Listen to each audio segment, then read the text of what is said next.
Ladies and gentlemen, good afternoon. Welcome to this Distinguished Speakers Series seminar organized by the Hong Kong Academy of Finance. I am Norman Chan, Senior Advisor of the Academy. I'm the moderator for today. Our seminar today will be held in hybrid form. We have 40 guests joining us physically here, and we have 1,400 people registered for the online webinar. This webinar will last for 1 hour, and we have reserved some time towards the end of this seminar for the Q&As. Ladies and gentlemen, our distinguished speaker today is Shen. Neil is one of the two stewards of Sequoia Capital and the founding and managing partner of Sequoia China. Neil is widely recognized as a master in the venture capital industry. He has been consistently voted in a number of years as a top global venture capitalist and business leaders by international magazines such as Forbes and Fortune. Let's give a big round of applause for Neil. Thank you. Welcome, welcome. Thanks for having me. Thanks for coming. Neil, you were a young and accomplished entrepreneur, having co-founded a couple of very successful companies, such as Ctrip.com in 1999 and Home Inns in 2002, before switching course to become a world-class venture capital and private equity investor. So what prompted you to shift your career path, and what are the main differences between you as an entrepreneur back then compared to being a VC, PC investor now? Thank you. Thanks for having me. Yes, obviously I have two wonderful entrepreneurial experiences. But before that, I was a banker in Hong Kong on the sales side. So I do understand, able to get exposure to the capital market. And while I'm very, very excited about my previous entrepreneurship, I also love finance. So, when I was at a Ctrip, I have the opportunity to interact with the investors who help, Ctrip and Home Inns. They have been, really play a very important role. But working with them, I think I probably can do more as an investor. And so with that,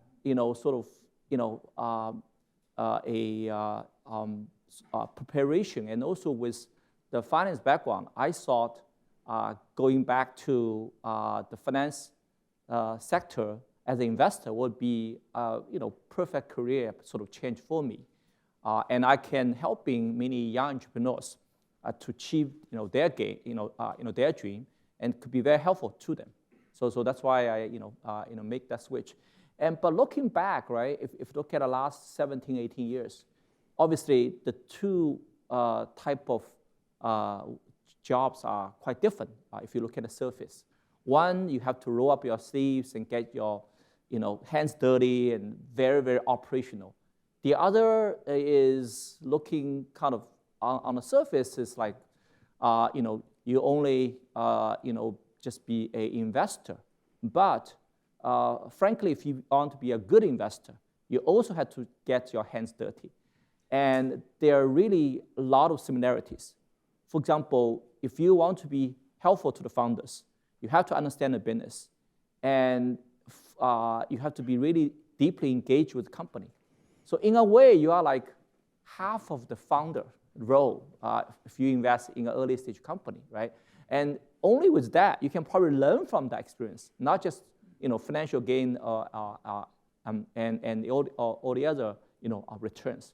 The other important thing is both career requires you to find a good business, right? I mean, as a founder, you obviously want to operate and identify, identify and to operate a good business. And for investor, you also want to, identify and invest in a good business. So there's one thing very much in common, that you have to have an understanding what is a good business is all about. And you try to obviously develop that good business. So this is so common between a career as an investor versus a career as an operator or as an entrepreneur. Yeah, but I'm just curious, Neil, I mean, explain to me or explain to the audience. When you are an entrepreneur, concentrating on a business. Of course, you have to know your business, the sector, your customers, your own staff. But as a venture or PE investor, you understand have a small number, a limited number of staff. You just said you have to be half of the founder or co-founder, and you have to get your hands dirty as well. So what are the secrets in getting your resources, adequate resources, to be able to do all that with a large portfolio of companies? Yeah, first of all, obviously you have to have the team. And the team has, the different sort of industry insights. For example, we have team members who know the new energy very well. And the partner, for example, at Sequoia, in charge of that area, come from the industry. She was in the industry for the last 15 years before she joined us. And for me, given the fact that I was running C-Chip, so I get probably good insights into what's e-commerce looking like. I mean, obviously, in the first several years of C-Chip, was not exactly e-commerce. It was mostly call center. But you get the basic understanding how e-commerce work, customer acquisitions, user experience, and how you do the fulfillment, etc. And that will helping you when you actually are going to looking at an e-commerce business, because you are very much going to share the same perspective like a founder, right? So you have to really specialize. I cannot think about investors. They say, I can do everything. I have the same insights across all different sectors, from biotech to energy to social media. I don't think that's possible. But you can have the team, and all the sort of senior team member could actually have expertise in one of those major areas. In fact, if you're looking at the Asia, China included, versus the US, there's one big difference. If you walk into a Silicon Valley office, most of our team members at the Sequoia come from the industry. They are used to sell software, or they used to be a designer in the semiconductor company, or they might be running a social media company as a CEO. But here in Asia, we do not have that large pool of talent, right? So you walk into a venture firm or growth firm or private equity firm, most of people are finance trained, with finance background, without a deep operating experience. I think that's something which we can, and we should catch up. And that operating experience definitely is very helpful, because without that, it's very difficult for you to be on the same page as the founder and able to be really helpful to him. Okay. My next question is, Hong Kong harbors the ambition to become the regional hub for technological innovation and entrepreneurial ecosystem. In this regard, what do you think are Hong Kong's advantages and disadvantages compared with our regional peers?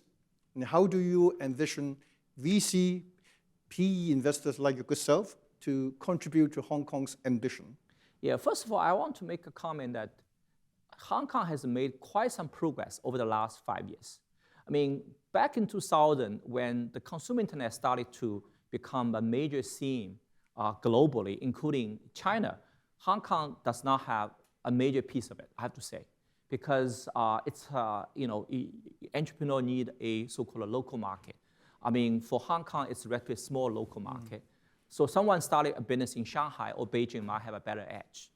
But over the last 5 years, we do have observed there are quite some companies, unicorn, in nature now, that they have started in Hong Kong. Obviously, you cannot just say, hey, do you have 100% of team here in Hong Kong? It may not be the case. And we need to look at Hong Kong in the whole context of the Great Bay Area. Quite a number of those companies has founded in Hong Kong, and they now have R&D team in Shenzhen or somewhere in mainland China, or they have scaled up, but they still have a substantial management team here in Hong Kong. I think that's already a good sort of representative of the sort of successful companies in Hong Kong. And the major edge I see Hong Kong is on the technology side or on the deep tech side, because we got some great universities. If you look at the recent rankings, I mean, obviously there's always different rankings globally, but Hong Kong U, Hong Kong Science and Tech U, Hong Kong Chinese U has been consistently ranked the top 100. And more importantly, there are many of those department within the university are world class. Robotics, computing, computer, engineering, or material science, biotech, etc. I think this is, the real edge of Hong Kong, right? If you look at Boston, Boston has, it definitely cannot compare with Silicon Valley from, digital tech, but they have been very strong, a sort of city for biotech, thanks to Harvard and MIT. Same here. I think, we need to leverage, the strengths of the city, and obviously we need to cultivate the so-called entrepreneurial, environment, so the younger generations will love to start their own companies. On the other hand, there are a lot more to do to helping those scientists to turn their IPs into real-life applications. I mean, Sequoia China has launched Hong Kong X since 5 years ago, and we see some early success that we have helping some of those, professors to really spend more time and helping them to developing, their IP into real-life, product. And also, we are, just recently set up InnoX, a academy to train and helping, master degree or PhD, degree student at the major universities here in Hong Kong, to at least give a try in their respective field about their entrepreneurship. I think these are all, important moves that we as an investor should do in Hong Kong. Indeed, we probably need more efforts here than, for example, in Silicon Valley or in Beijing. Because if you are an entrepreneur in Beijing, you have all the helps you needed. Incubation facilities, there's maybe even, industrial park when you scale up. There are a lot of mentors, or there's, early stage investors around you that, you can always, resort to. Very similarly in Silicon Valley, but here in Hong Kong, we don't have that ecosystem as yet. But we're seeing that ecosystem to be formed, and I hope that will become stronger. And we really can see the city can count, technology development as at least one of the engine for economic, development in the future. Yeah, Neil, you mentioned a couple of important factors that would make a center really successful as a hub for innovation. You talk about markets. Hong Kong clearly is too small, but we are adjacent to the mainland market, so we have this so-called advantage. But in terms of talents, it is a key to success as an innovation hub. I'll come to that point later on, right? That's very important. Now, let me ask you the next question. You talk about being a good, successful venture capitalist. You don't really know every industry sector. So you have to pick the kind of winners you prioritize. So do you think the so-called ABCD, the AI, blockchain, cloud, data analytics will remain the investment highlight in the next decade or two? Or would there be new areas such as green tech and biotech that will gain increasing prominence? Well, I think, the way to look at those as ABCD, probably not the best sort of way to categorize things. But, AI is definitely very important. So is cloud. Obviously, with, more data, you have the data analytics that you can apply to various things, and many to do with AI and cloud. I think these, sort of 4 areas, or sort of, mostly AI and cloud, will continue to be important. Cloud is something has become a major, enterprises using, user format, I would say, in the US over the last 15 years, especially in the last 5 to 10 years. And here in China, we're seeing same thing, right? More and more people, whether it's private cloud or whether it's public cloud, and clearly it can reduce the cost and also increase, the efficiency. I would call this as also a very important area. AI, definitely. I think 4 or 5 years ago, we already see people talking about AI's application, like in the area of autonomous driving. Even though I think still a little bit early, there's still a lot of debates, right? And recently, we're seeing AI in content generation, or we call it generative AI, right? Basically text can turn into image, can into conversations, etc. And that's very new. And so AI from traditionally or previously more analytics driven to more generative driven, which I think could clearly create more value. But there are other areas indeed become also very important. Green tech is a major thing. I think probably globally for almost all the major investors.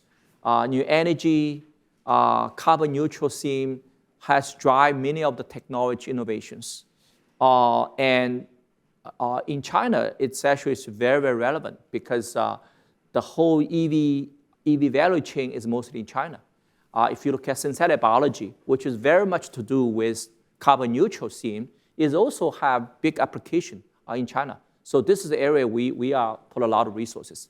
And then biotech, or broadly speaking, medtech, biotech, life science innovation is always there. Over the last 10, 20 years, there's always new drug, new modality gets approved and applied in the different symptoms and able to address the needs. I want to point out though that not only those sectors you mentioned are important, but we're seeing more cross-sector sort of opportunities. For example, AI is used now in many companies for drug discovery. And also, we're seeing new energy. Once you build, the EV battery, if you go to the EV as well as the new solar wind farm, what is the technology backend to helping them to digitalize? So that is, again, become very important. We call it, at least for, the so-called new energy generations. And you need a new grid to go with it, and you got to be smart grid. And this is something which IT is come to play, and is a great combination between IT and the new energy space. So I see all those sort of cross-sector areas is probably the more exciting areas that you can creating new product and services. Yeah. High market volatility with many tail events happening at the same time is a challenge that everybody is facing now. We understand that Sequoia China has raised some $9 billion earlier this year. This is very, very impressive indeed. So what are your advice to investors on how to navigate through these uncertain times? Yeah, I think if you look at the last 40 years, or if you look at the shorter period of time, the last 17 years since we've been operating in China, there's up and downs. And you always have those bumpy roads. But the important thing is you look at what is the fundamental sort of driver behind those innovations, right? One obviously is talent. Do we have talent who actually have the prepared minds and have the skill set able to start a new tech company? Second, do we have new themes? The theme which we talk about. I mean, these are the sort of disruptive technology which actually is the most important signals as an investor are kind of looking at it, right? And thirdly, I think for investment, as well as for entrepreneurs, you need to be long-term. You have to weather through tough times. It happened in 2008. It happened 10 years ago, and same for now. And obviously, if you have a long-term view, whether as an investor or as an entrepreneur, I think you can at least get yourself prepared to weather through tough time. Like what we have witnessed in the recent times. And I also feel like the key thesis for China, other than the technology innovation, is two major dynamics. One is the consumption economy, which is already in very substantial size. It's continuing to grow. And with that such a big size, there are always opportunity to creating a domestic consumer product and services in large scale. The other very important thing is the urbanization, which creating industrialization. Industrialization means that the more and more supply chain will be in China, even though we know there are some challenges in the recent time. But if you look at some of those major manufacturing sectors, China is the center of that. So when you have a technology that you could be enable those technology innovation, China actually is the very good place to start up your company. Sequoia China has made early bets on household names such as Meituan, JD.com, Jingdong, ByteDance, Jiji and Pinduoduo, to name just a few. How did you manage to find so many hidden gems? Do you rely more on top-down in terms of selecting the most promising industries and sectors and companies, or a bottom-up approach in terms of identifying the best companies and entrepreneurs and teams? And what would you do to help your portfolio companies thrive and grow? Yeah, I think that's a very, very good question. I think really you have to do a combination of top-down and bottom-up. But top-down is very, very important. You have to understand what is the trend and what is up and coming. If you're looking at, for example, back in 2010, when the Apple's smartphone was launched, that I think a lot of attention is starting to focus on what are the new applications possible. And this is a paradigm shift against the PC age, right? So I remember we have, in 2013, had an internal meeting, and as well as our CEO offsite, we've been emphasizing everything mobile. A reminder to our founders, even though you are a company which was made in the PC stage, PC age, you have to convert yourself and to develop a mobile-centric new product, because otherwise you will be left behind. And this is also an important guidance for us to pick the right company to invest. So that's why we made investment, for example, in Meituan and Ele.me, because we see that trend coming. Local service will not be possible without smartphone. And this major trend, you have to capture. Same for social media, right? Social media is an important area, as we all know. But 6-7 years ago, people realized that the video has become a very, very important format of the social media instead of text, which has been there since the PC stage. Mm-hmm. And this is, again, an area that you have to look in for interesting disruptive technology and product. Indeed, I think ByteDance, TikTok become a very important player in the space. So top-down gives you a real clear view of what is important and what is the real value driver moving forward. But you have to have, bottom-up. You have to, have, the network to get to know those founders, because no matter how great an idea it is, you need people to execute it. And at the end of the day, it's the founders who drive those success. I think there's no, other ways to replace that kind of important piece of the success. So we oftentimes, indeed, spend a lot of time talking to the industrial players. We get to know them, not only in the internet sector, but also sector. Just to give you one example, I remember we made an investment in this company called Envision Energy back 4 years ago.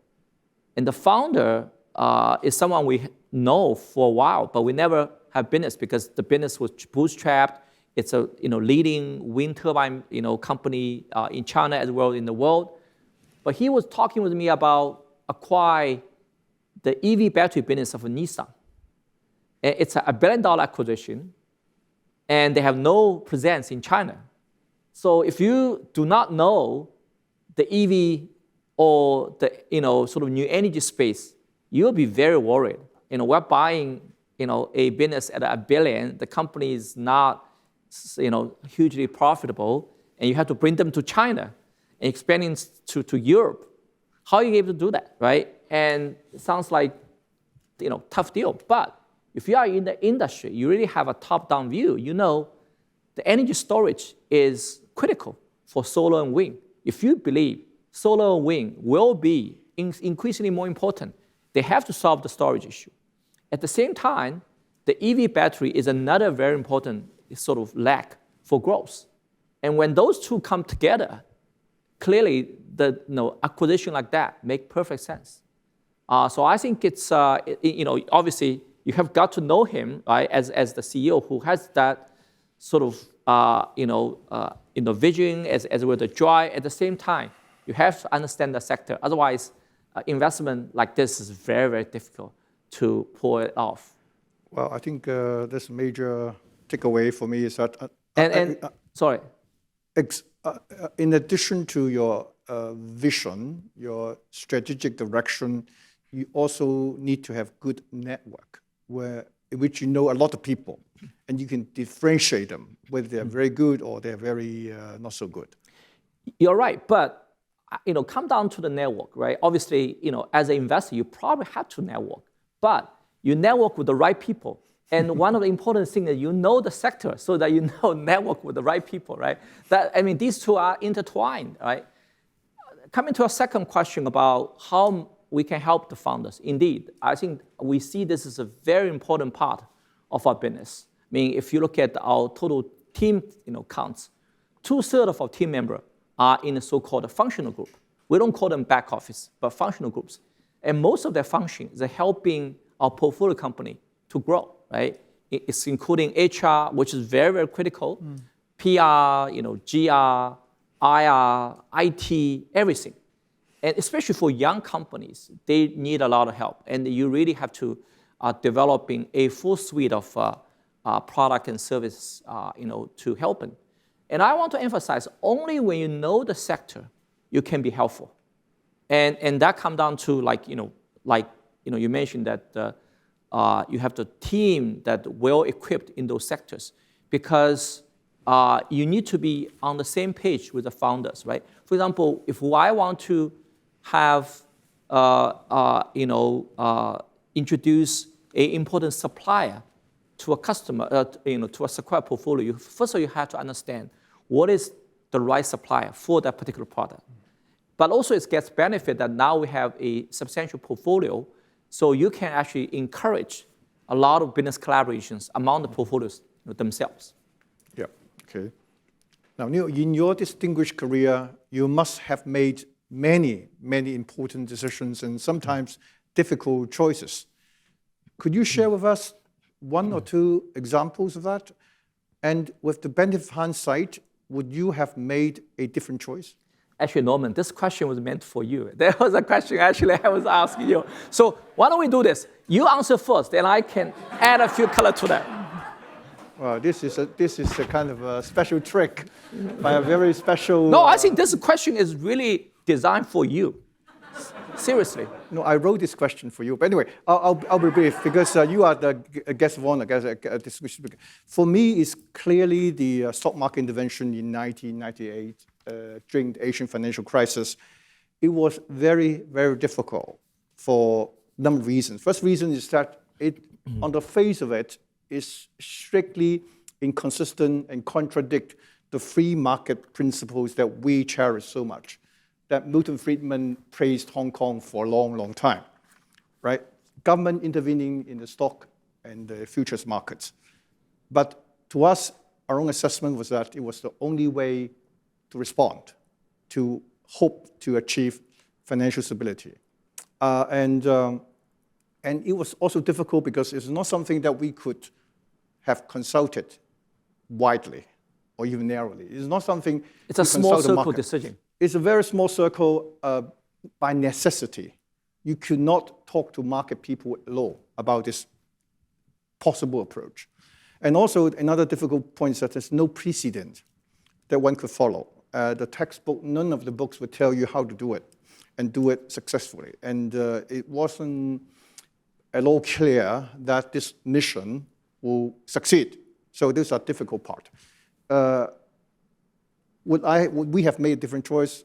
No, it was the same choice, because although despite the difficulties I just mentioned, it was not that difficult a choice, because the alternative, which is doing nothing, using the orthodox way of let the market decide what will happen, would mean imminent collapse of the financial system, the currency system. the Hong Kong dollar link would be gone.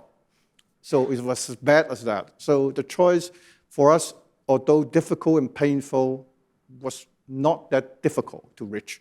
So we decided to do it. But when you talk about, the choice of not doing anything versus doing anything, you said that, the choice is clear. But I guess you have multiple choices on how to do it. Can you elaborate a little bit, how you make that decision? Time is running out, so I still have a few more questions. That's an important question. I would love to. No, it's very tough because at the time the exchange fund didn't even have any experience investing in equities at all, any kind of equities. We only bought public markets bonds, mostly treasuries. That's a simple thing. We didn't have a huge amount of reserve as compared to now. So we didn't even have a securities account with the brokers. So we had to open secretly, confidentially, and urgently a broker's account so that we can start buying shares and futures in the markets. So, it's not an experience I would recommend to anybody. I hope we will never have to be repeated at all. It's a tough choice, but among the tougher choice, you choose one which makes But the technique and the process were very tough at the time. Okay, let me come back to the question for you. What are your examples that you can share with us? Yeah, I think, first of all, I think, always carry an entrepreneurial mentality. Obviously, if you could be an entrepreneur, that would be great experience. I personally have been gone through this, and I feel I just learn so much from it. So, what is entrepreneurship is all about? I think it's about create something, right? You try to initiate something, and even though we are looking at so many different companies, at the end of the day, you find all startup company has similar traits.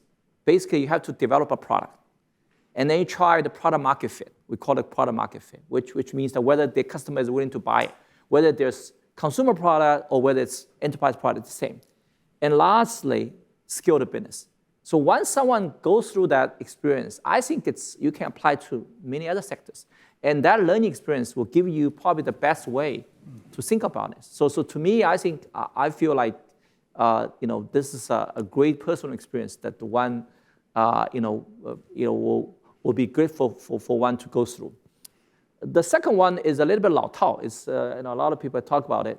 Follow your heart. We all borrow this from Steve Jobs, but indeed, follow your heart. Do what do you like to do? Because those work are hard works and need long times and long hours. Need a sort of many years of sort of focus.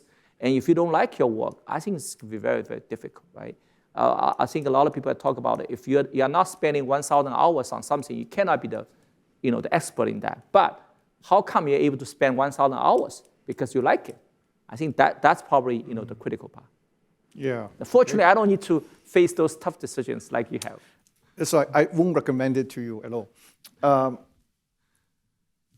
Sequoia has become a formidable VC PE powerhouse. So what are your secrets in being able to attract, groom, and retain talents? We just talked about talent is the key for a successful entrepreneur or for a successful VC company like Sequoia.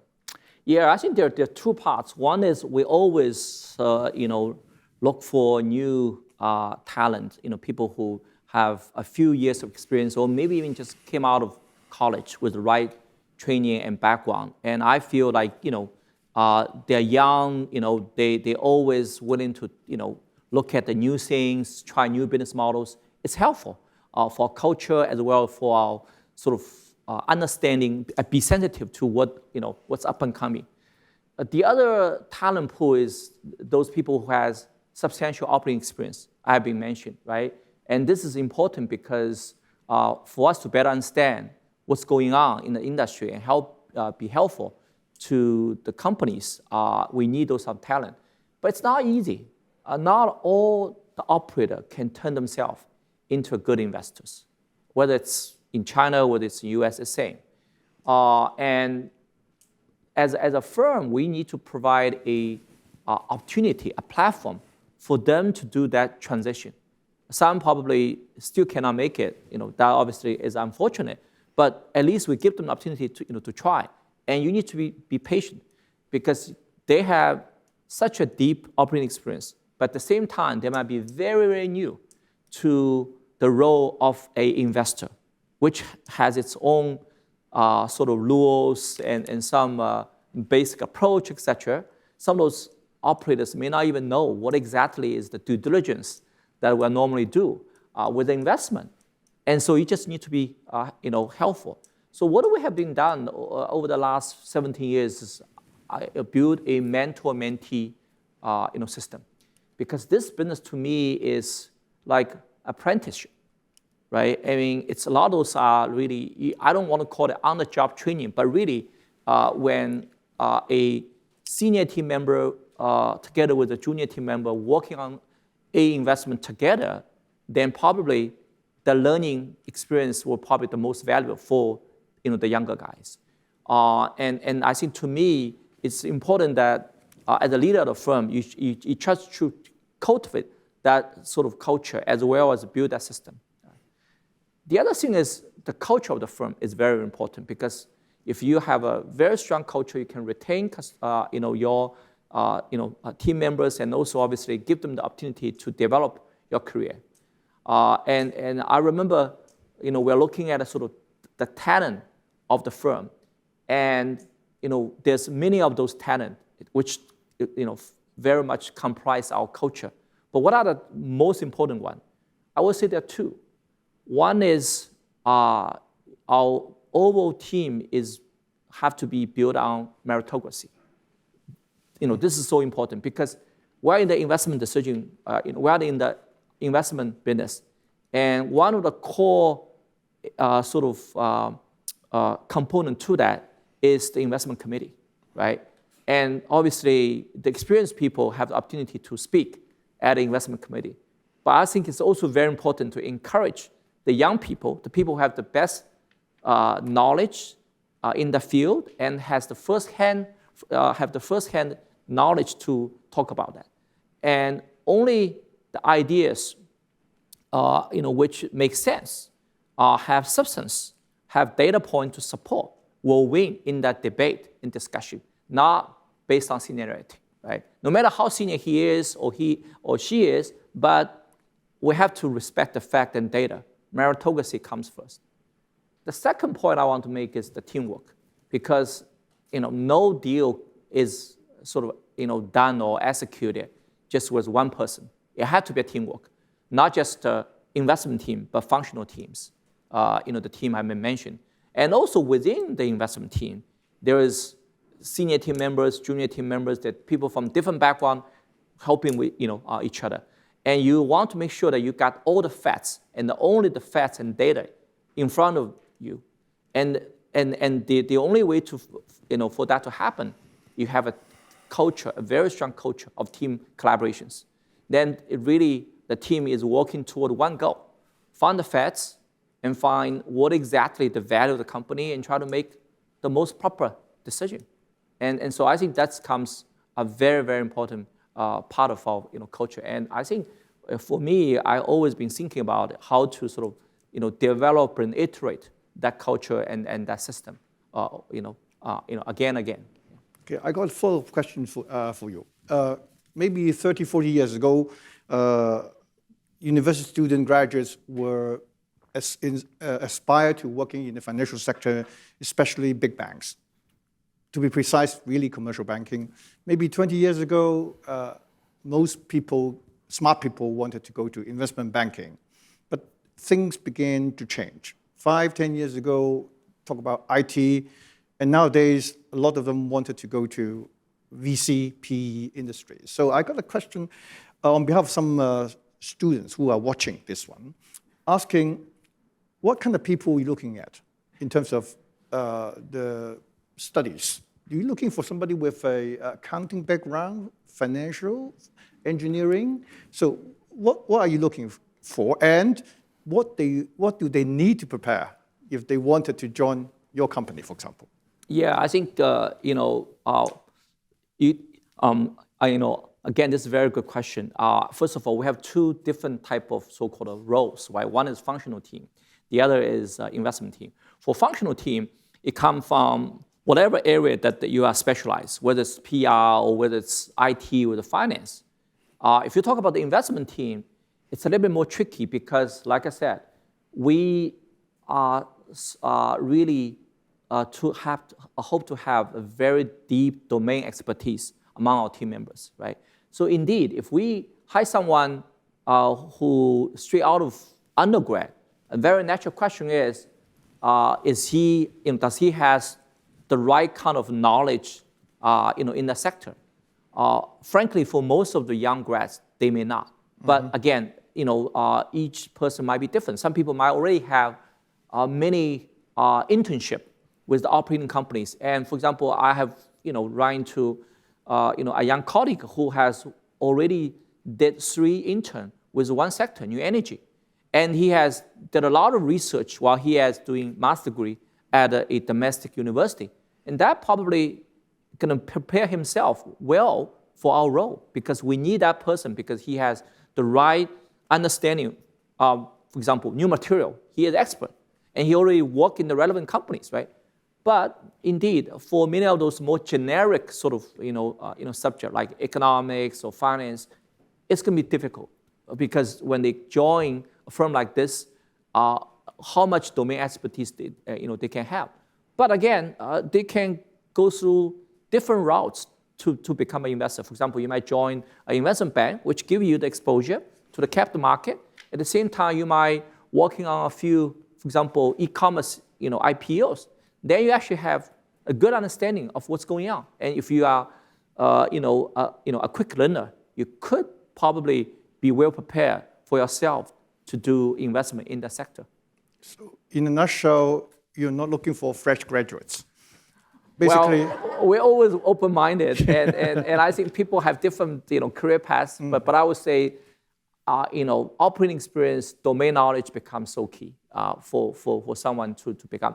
Generalist is obviously also important for us, but you really need to develop a insight because otherwise you can't make a call. It's not the investment committee making those calls. It really every single investor should have its own judgment. I think that's, to me, is important. Okay.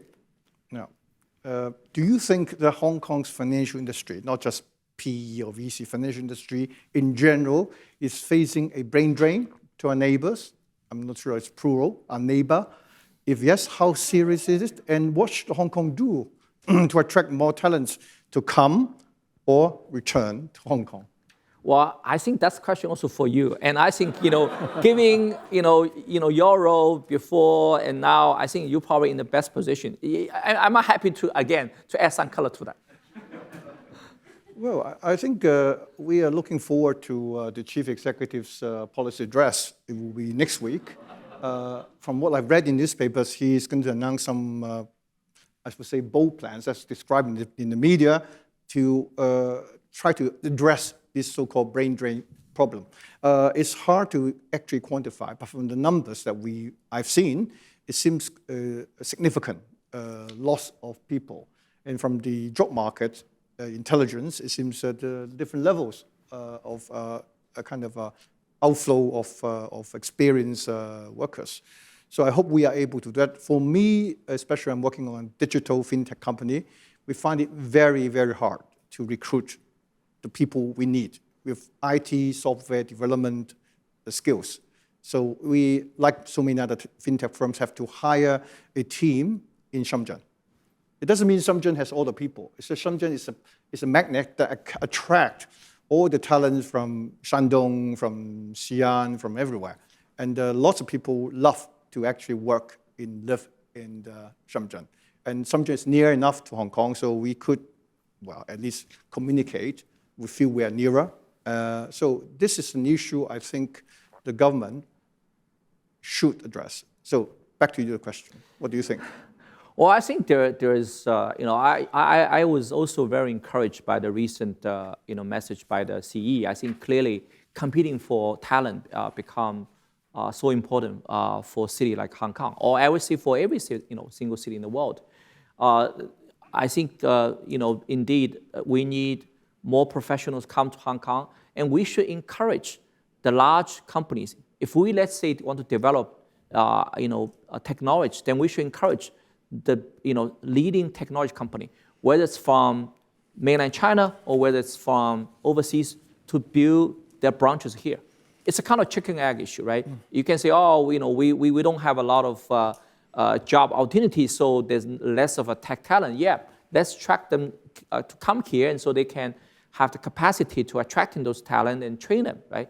So I think that's important. The second one is, I think, like I mentioned, one of the major assets here is the top universities. Clearly, these universities have some best professors, in the world for their respective sector, and we should continue to enhance that. It's a continued competition against all the other universities around the world, and I think Hong Kong probably should spend more efforts to attracting those top talent, those scientists come to Hong Kong. Again, it could be global, it could be from mainland, it could be from overseas, and I think that will make sure that our universities stay the most competitive and most advanced against their peers.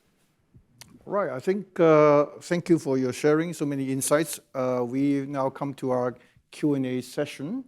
Now open the Q&A to the floor. Please, before you ask your question, please let us know your name and where you are from. Right.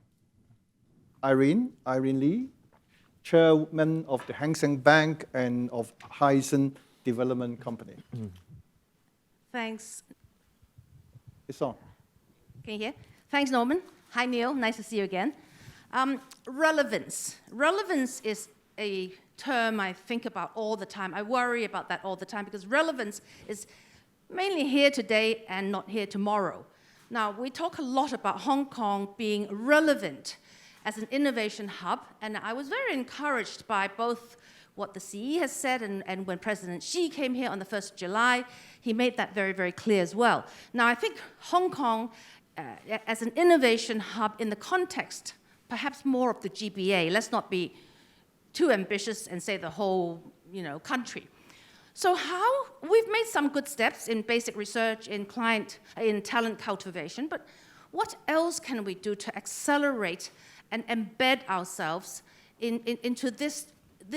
I mean, China is speeding ahead, Shenzhen is our next door neighbor, and yet we haven't done a lot in making it happen. So I just want to inject one small thing. Recently, Chinese University announced a program where they have identified courses where they can do, they can share, 2 years in Hong Kong and 2 years in their campus in Shenzhen. I was very enlightened by that because I think people need to live in Shenzhen. For instance, in my company's staff, I offer for them to go into our Shanghai business and some of our Shenzhen business, and they say, fantastic, but can I go for 2 weeks? Now, you've got to make sure that people feel they want to and they actually want to spend enough time to have a taste of it. So what can we do, Neil? I mean, we really want to be part of it, but how can we accelerate and embed and be relevant? I think, well, I'll answer first. Maybe, and Norman, I'm pretty sure, has a lot to say given his digital tech efforts. So, coming back to the same question, I think we need to compete for talent. And there's in addition to encourage big companies to come over, as well, encourage or to recruit scientists to come to Hong Kong. I think another area we should pay attention is to looking at our young generations. I think Hong Kong in general probably is not as sophisticated or not as developed compared with mainland for STEM educations. Because let's face it, the development of technology is all depend on talent from STEM areas, whether it's double E, computer science, new material, right, or biotech. Hong Kong has always had some top talent going to law degrees, humanities, or business. That's great. Hong Kong is a financial center. We need that. But I think we should definitely encourage more, probably at the high school level, to having more STEM curriculums to get the student to be interested in the subject and get ourselves prepared for a talent pool, out of those major universities a few years down the road.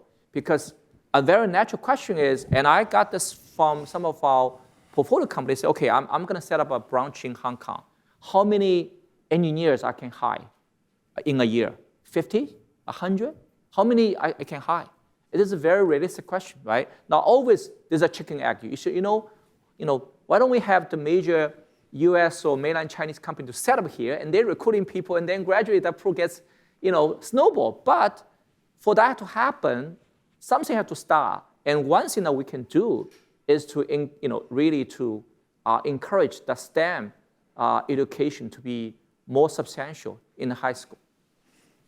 Well, I agree entirely with Neil. I think something that maybe Hong Kong should reflect and take some bold steps. Taking my own company's experience, we've been hiring some IT specialists in Shenzhen, not because it's cheaper, because we can't hire enough people in Hong Kong. Now, Shenzhen can attract talent from all over the country, right? And we discover that some of our staff actually prefer to work in Shenzhen. The pandemic is a problem. They can't commute. But assume that goes away, then they can come to Hong Kong frequently. But so far, we have been working through Zoom, internet, not totally satisfactory, but it's still working.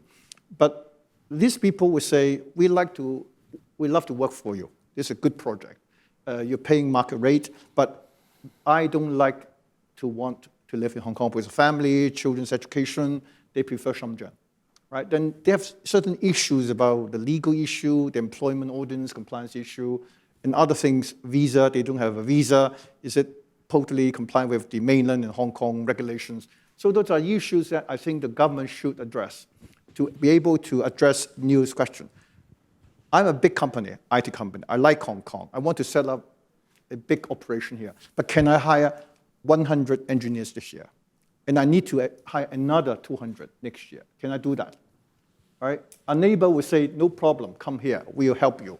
We give you space, we give you subsidy for wages, but not in Hong Kong. So this would deter them from actually coming. And we can leverage actually on Greater Bay Area, Irene, because it just happened to be on doorstep. And the high-speed train, in 20 minutes, you're in the heart of Shenzhen, right? In terms of proximity, no other neighbors can actually be kind of a connection with a major hub for talents on the mainland. So I think there's a lot more we can and should do. Next question, anybody? Mr. B Ming Chiang. Oh, thank you, gentlemen. Very impressive discussion. Bi Ming Qiang from China Citibank International. From the discussion, Ms. Shen, from your discussion with Norman in terms of the A, B, C, D things, I noted that blockchain is not within your top picks, but I still want to come back since it interests me very much. As a very disruptive technology, blockchain is actually changing landscapes of many areas, including the financial sector. So, Ms. Shen, could you please share with us your insights on blockchain and its ecosystem, like the investment opportunities, its trend, or even some potential risks you want to remind us? Thank you. Yeah, I think I was about to reserve this because I think the people will ask about blockchain. First of all, I do think that this technology, just like many other technology, has great opportunities. But there are also sort of issue with the sector, and which is also true for some other sectors as well, including robotics and other. The major issue about sector is that we're still very early, to be honest. If you look at early from a few different angles, one is the regulatory issue, from a global perspective, are very early, right? I think we yet to see, is token viewed as a securities? If you toss that question with the regulators around the world, clearly there is a lot of concerns about that. And the second one is the user base is still very early. I mean, we're talking about probably globally no more than 300 million users who has crypto asset, but most of them are passive or not active, right? The real users are even smaller, much smaller subsets, right? If you talk about major, super apps, they are enjoyed, over 500 million, users daily. Very different story. Thirdly, I think in terms of commercial application or application in general, we're still very, very early. We haven't seen a few sort of applications which you can create in substantial values, not just financial transaction itself, but it's still, I think, yet to arrive. Lastly, there are a lot of fascinating effects about this technology, but you have to admit there's a major question about the technology, which is you have decentralizations, you have the securities, as well as you want to scale that platform. And these three, you want to solve it all together, it's not easy, or it's technically so difficult, right? So I would say very promising, but still very early. And if you talk about application layer, for example, game, maybe that in the next year or two, hopefully that people will see some more interesting game than what we have been offered now, and that will probably able to really attract more users into that space. Okay, Neil, I think we have time for one more question. Casey. Thank you. Hello. Thank you, Mr. Neil. Mr. Shen. On behalf of members and friends of the AOF, I want to thank you again for taking the time to speak to us today. I have a different question. The history of private equity and venture capital funds have shown that they have generated very high returns over a long period of time, even though short-term is very risky. Yet, if you are thinking about long-term investment, why can't we introduce this asset class to, say, pension funds, the MPF in Hong Kong? I mean, the concept is, how do we broaden the benefit of this kind of investing to many more people instead of relying only on the wealthy investors and large investment funds? Do you have any suggestion for how the government, for example, should think about this? Yeah, I mean, obviously Norman probably in a better position than I am to answer that. But my view is this: okay, globally, I have seen many investors who probably aggregate, the capital from retail investors even, right? And then they manage on a on a basket basis, and they were allocating part of the capital to venture investment or private equity, which is illiquid. I think, and you have to be long term, and also it's probably volatile, and I think that's probably the best way. In fact, I don't think the retail should participate in that market directly, right? This is still probably to high net worth and to institutional investor, but as aggregators could well actually allocating part of it, and so that in the overall portfolio, it's actually can be a very good contributions from a return perspective. I don't know if you need. Yeah, I think the major pension funds, the public pension funds, are already doing that. So the HKMA, for example, exchange funds been investing in the alternative sphere with some success, and other foreign pension funds are doing that. But I'm beginning to see some so-called asset aggregator starting to pull together, even for some family offices. They're not big enough. They can't access these big names like Sequoia, and therefore they will pull together the capital and maybe have a better access to those funds. But it's hard to actually push it to retail sector because of complexity of the investment, illiquidity. That's the problem. Retail investors are very, I suppose, vulnerable to market sentiment fluctuations. Sometimes they're very bullish, sometimes they're very bearish, and they want to take money out. So it's difficult. So I think those are some structural impediments to making this private equity investment more popular. But I see lots of potential for pension funds because they're long-term in nature, and they don't need to have this short-term liquidity squeeze. that other asset manager will be facing if they push to retail level. I think we have run out of time. So let me conclude this seminar.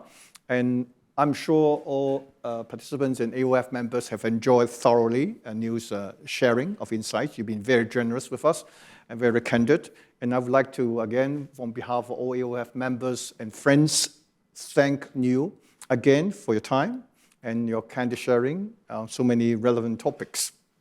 And I would like to thank our members and friends for joining us today. And if you'd like to know more about the upcoming events and activities, please follow AOF on LinkedIn by scanning the QR code on the screen. Thank you and goodbye. A big hand for Neil. Thank you. Thank you.